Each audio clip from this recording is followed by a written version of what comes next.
What is up, guys? Do you even Genesis Project, bro? Welcome back to the Genesis Project, episode 3, where I document my journey to recollect for the Sega Genesis. I got some pretty good games here. Not a huge lot, but definitely some must-haves for the Sega Genesis, guys. Let's check it out.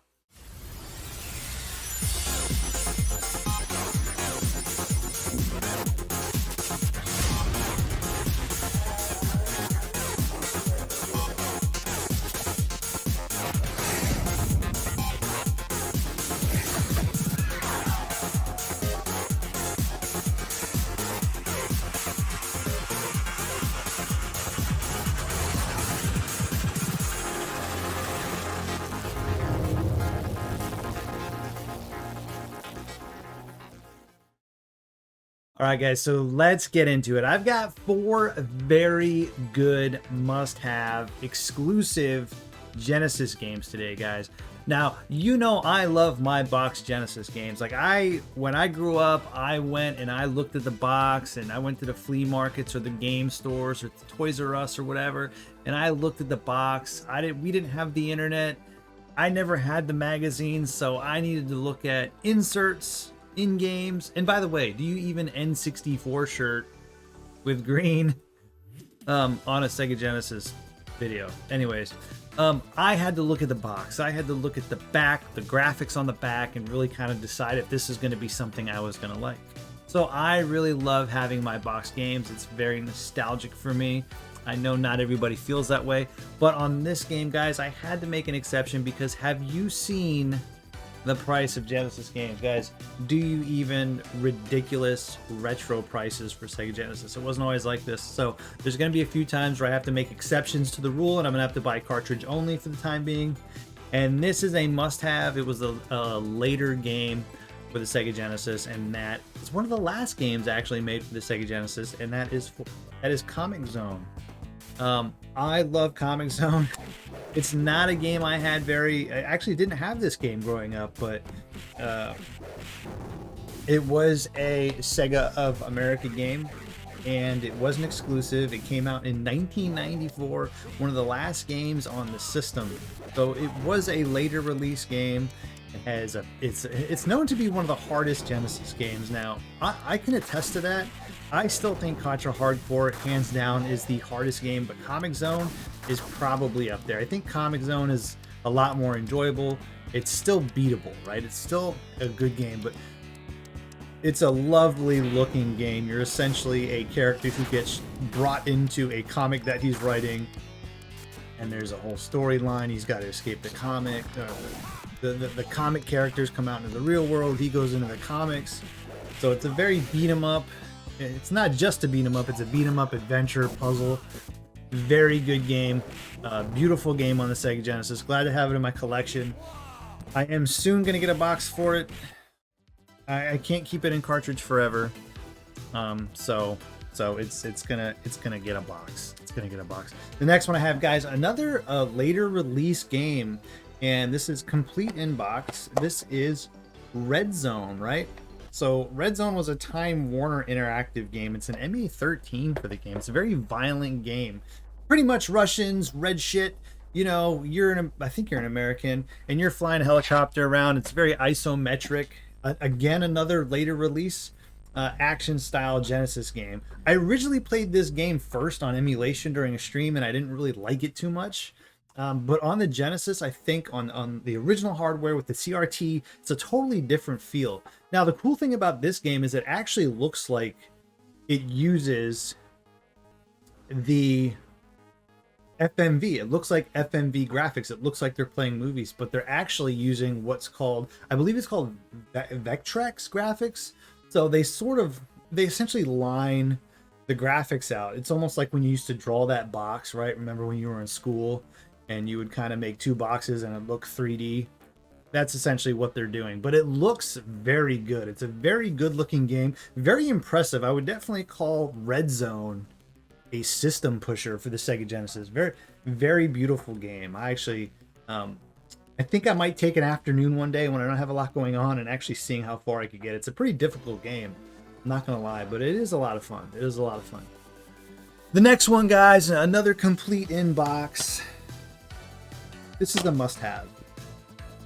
Super Hang-On, right? Super Hang-On, you guys know, the original Hang-On was on the Master System. We have Super Hang-On for the Sega Genesis, the 16-bit cartridge. It's one of the older style boxes.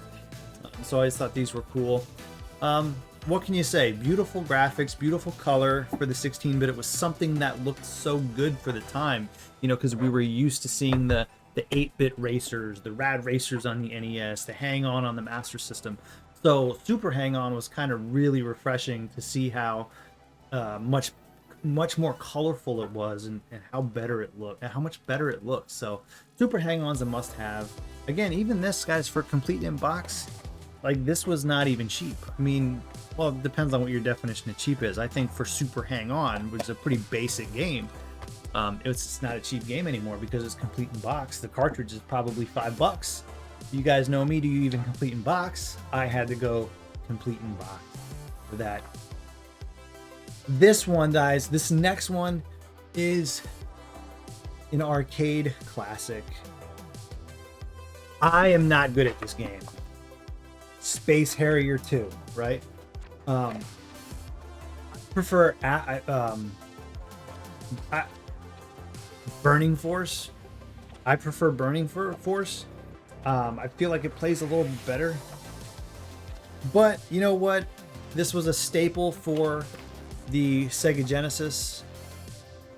It brought that kind of arcade action into the home. That was the big thing with 16-bit, with Sega Genesis, was bringing the arcade experience, the 16-bit arcade experience into the house.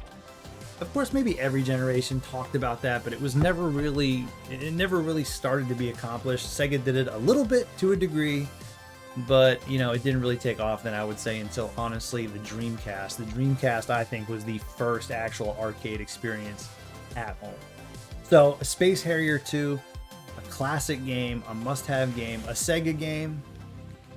Again, gotta love those exclusives from the 90s and 80s, guys. Like, not something we really have today. The amount of exclusives we used to have back in the day, and Space Harrier 2 being one of those is just, the game that you see on every collection, the Genesis Mini. It's a must-have game. So, guys, overall, solid pickup. Super Hang-On, Space Harrier, Red Zone. I'm gonna really get into. I'm gonna give it some work, and of course, Comic Zone. All of these games, with the exception of Red Zone, really not too popular. But Super Hang-On, Space Harrier, and Comic Zone. Those are the staples of Sega Genesis. That's up there with like Rocket Knight, Contra, Special Hardcore, Toe Jam and Earl. Like, these are the must-have games that you have to have for the Sega Genesis. So I'm really excited for these pickups. I was playing them a little bit last night. I'm definitely going to get into them some more. The collection is growing, guys. I think I'm up to like maybe 50 or 60 games, but when you look at the grand scheme of things, where this is going to be going and how many games I plan to get, this is definitely this is just a scratch, a very tiny scratch, in the whole scheme of things. So, guys, let me know what you think of these games. Tell me about some of your memories of these games in the comment section below. I'll try to get episode 4 out sooner than later. I want to try and do one of these once a month. I really do. I know I've said that in the past, but I think I'm in a position now to where we can really make this happen and make more of these. All right, guys, so I hope you like the pickups. I hope this was enjoyable for you. Again, let me know what you think of these games. Drop some of your favorite Sega Genesis titles in the description or in the comment section below, so I can keep an eye out for some of these. Maybe your suggestion might show up on the next Genesis project. So there's an idea. Do you even recommendation bro? Until next time, guys, do you even retro bro? I'll see you on the next video.